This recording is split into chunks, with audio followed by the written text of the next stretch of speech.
Tanto tiempo disfrutamos de este amor, nuestras almas se acercaron tanto así, que yo guardo tu sabor, pero tú llevas también sabor a mí. Si niegarás mi presencia en tu vida, bastaría conversarte y acariciarte. Tanta vida yo te di, que por fuerza tienes ya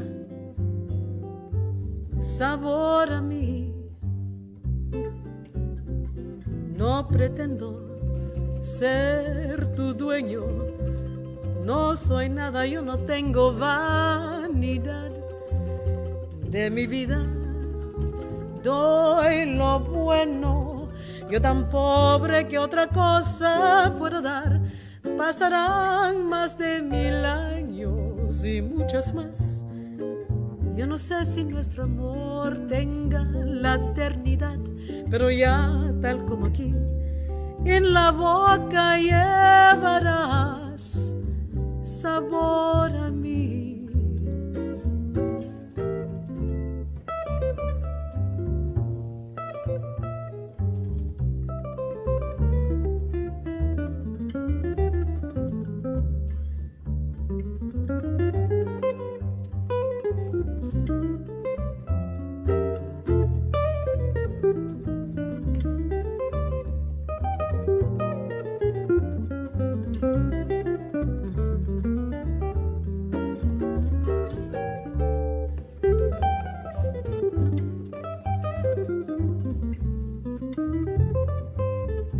All this time we spent together, you and me, I could have sworn that our love will go to eternity.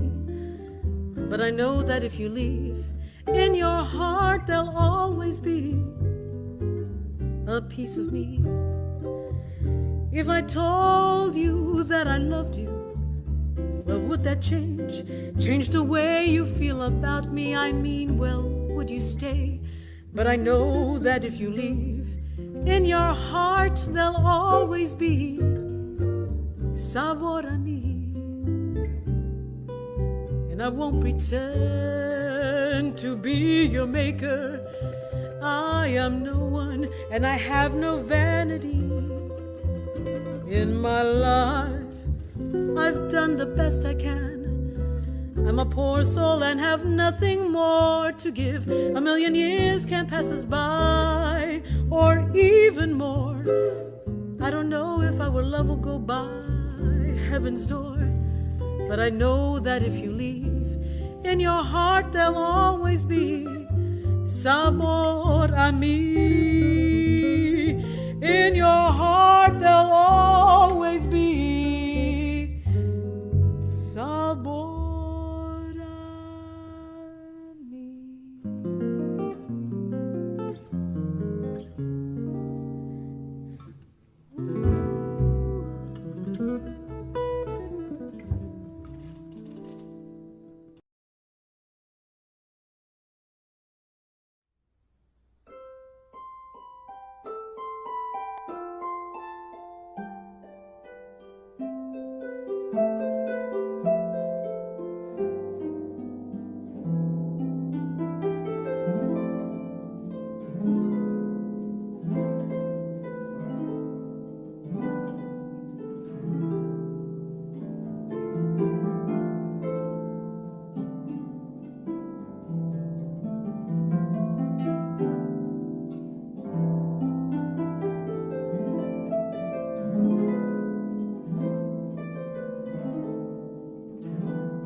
alone together beyond the crowd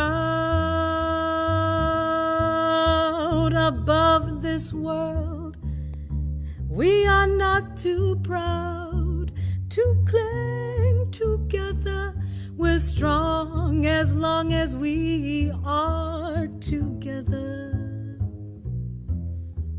Alone together, the blind and rain, dark starless nights were not in vain, for we're together. And what is there to fear as long as we are together?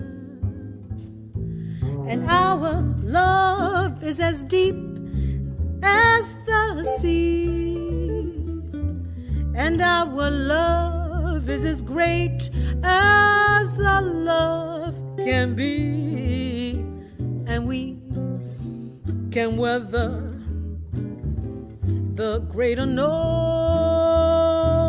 if we're alone together.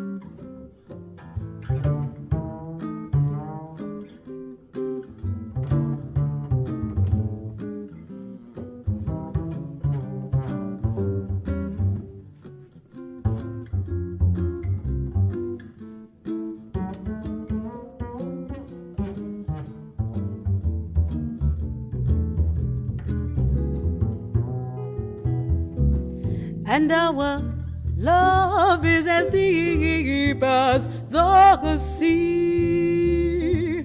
Our love is as great as our love can be, and we can weather the great unknown if we're alone together.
Hello and welcome to Artful Encounters. My name is Shay Thornton-Kula and I'm with the Center for Performing Arts Medicine here at Houston Methodist. Thank you so much for joining us today for Artful Encounters. These are brief art experiences where we talk about a unique topic and enjoy the experience from the comfort of your room. Today's topic I'm very excited about. We're going to be thinking about perception and how perception can be utilized in the arts. So for our presentation, Perception, Mistaken Identity, and/or Historic Catfish, let's get started by thinking about what perception actually means. Perception is not necessarily reality. Perception can be defined as our recognition and interpretation of sensory information, what we see and how we take that in. Perception also includes how we then respond to that information. We can think of perception as a process where we start by taking in information from our environment and then we use that information to interact with our environment. So here's a little comic on the screen, right? What do you see? One sees a 6, one sees a 9. We've all had experiences like this. Maybe you saw the 6, maybe you saw the 9. An opportunity presented itself where one thing happened and two different people saw it. And the way they saw it, how they perceived that information, then directly impacted what they did next. So now that we are clear on perception, I want to take us back in time. So we go from this sweet little comic to England, okay? Perception before the advent of photography. On the screen here, you'll see work from one of my favorite artists, Hans Holbein. Hans Holbein was born somewhere between 1497 and 1498 and died in 1543. He was a German painter, a draftsman, a designer, and he was renowned for his precise renderings in his drawings. So the way that he saw the world, he made sure that his drawings were incredibly accurate, right? That was his main skill. Around 1533, Holbein was already starting to paint court personalities, and about 4 years after that, he officially entered the service of King Henry VIII of England. Now we'll talk about King Henry VIII in a little bit, but between 1533 and 1543, when he died of the plague, it is believed that he executed approximately 150 portraits. So what is unique when we look at Holbein's art is that he made a significant impact in the taste of the court, right? What was seen as beautiful, what was seen as less than, and also because he's renowned for his realism. When we, as people today, look back at this time in history, these are the images that we see. So this is how we believe these people existed. So a little exercise. We are going to look at an image right here, Anne of Cleves. I'm going to give you a minute and I'll go quiet, and I want you to answer these 4 questions. You can either write them down, put them in your notes section on your phone, or just think about it. The first is, what do you see?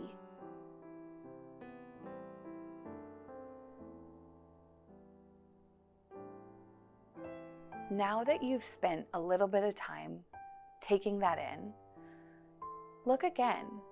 And what makes you think or believe that?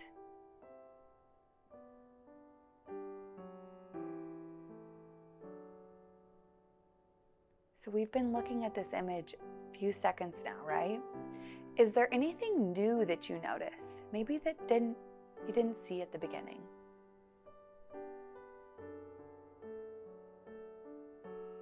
Okay, and here's the hard one. Is she beautiful? So I want you to take in those answers, what you originally perceived, as I tell you a little story about the woman that you see in front of you. So going back to King Henry VIII, he had recently lost his 3rd wife. King Henry VIII was known for being married to Catherine of Aragon, who he then divorced. Then he moved to Anne Boleyn, who he beheaded. Then he moved to Jane Seymour. Jane Seymour was believed to be the true love of his life. Jane had given him a son, but now he needed to secure his dynasty with another. Only problem here is that Jane Seymour had passed away in childbirth. So he had to look further. Now the problem here is when you're the monarch, you can't necessarily go traveling around Europe to find your new bride. Hans Holbein went to Germany, he made this incredible portrait and sent it back to King Henry. And what he perceived from this image is that she was incredibly beautiful. She was regal, she was pure. He was very interested in making this young woman his next bride. Now, let's talk about perception. Anne travels from Germany all the way to England. She doesn't speak the language. She doesn't necessarily know what's going on. She's heard about his previous wives, so her perception of King Henry VIII wasn't necessarily glowing. When she was on her way to London, Anne was surprised by a group of masked men led by a tall, burly, middle-aged man who tried to kiss her. Anne, absolutely unused to this behavior, had no idea what was going on, pushed him away in bewilderment and embarrassment. She had actually rejected Henry himself, who was not impressed by her lack of sophistication. See, King Henry VIII believed that true love could conquer anything, and that she was going to see through this mask and just automatically know that this was to be her beloved. According to this tradition, the would-be bride would absolutely fall in love at first sight and swoon into the arms. However, from Anne's perspective, she had no idea. Now, this kind of lack of understanding, the miscommunication here, the perceptions that didn't match up, set off a very low series of events. King Henry VIII said Anne was absolutely, he would never want to marry her. He ended up marrying her, tried to consummate the marriage for 4 days before he absolutely quit, and eventually divorced Anne of Cleves after just a few months. She probably spared herself with that. So let's look at the perception here of King Henry VIII, right? So here's another Hans Holbein image. I'm going to go quiet for a little bit, and we are going to answer these 4 questions. Take a moment. Look at Hans Holbein's portrait of King Henry VIII and answer, what do you see? Now, what makes you think or believe that?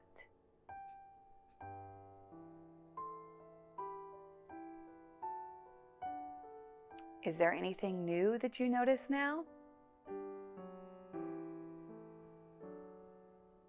And my kicker, is he beautiful?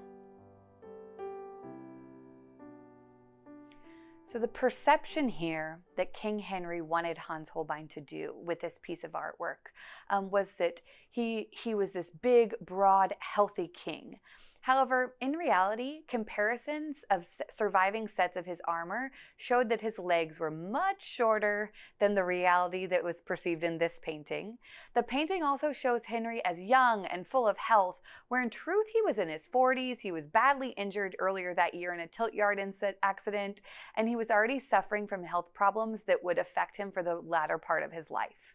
So while King Henry used perception and used Hans Holbein to try to figure out, what was next for him, he also wanted to distort that perception for everyone else, utilizing things like costume, right? So the width of his shoulders, how he was standing, the jewels on him to make other people perceive him as strong, to everything from enhancing height, changing colors around, really making him look in his prime when he might not have actually been there.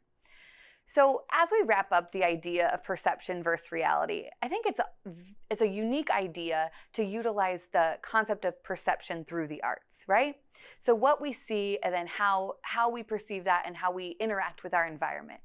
Next time that you're in the hospital, maybe you see some of the artwork on the walls, whether you're scrolling through a gallery online or you go visit an arts institution, I encourage you to look and think about what you're perceiving and what the reality of that situation was.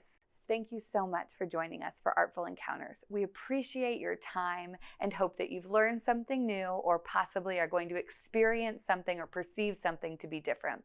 Have a wonderful rest of your day. Signing off from the Center for Performing Arts Medicine.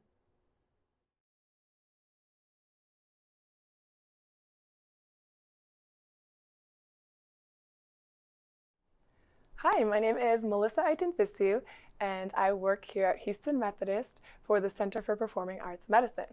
I'm excited to share with you today about a famous painter, Jackson Pollock. So how did Jackson Pollock make these beautiful artworks that we would consider abstract. And why did he make these beautiful artworks? What motivated him? What inspired him? How did he create this style of artwork? So there's a history behind how Jackson Pollock came to this type of painting. Let's take a look back in history a little bit. An amazing painter that I really love, an Italian painter named Caravaggio, did really beautiful, realistic paintings in the 1600s.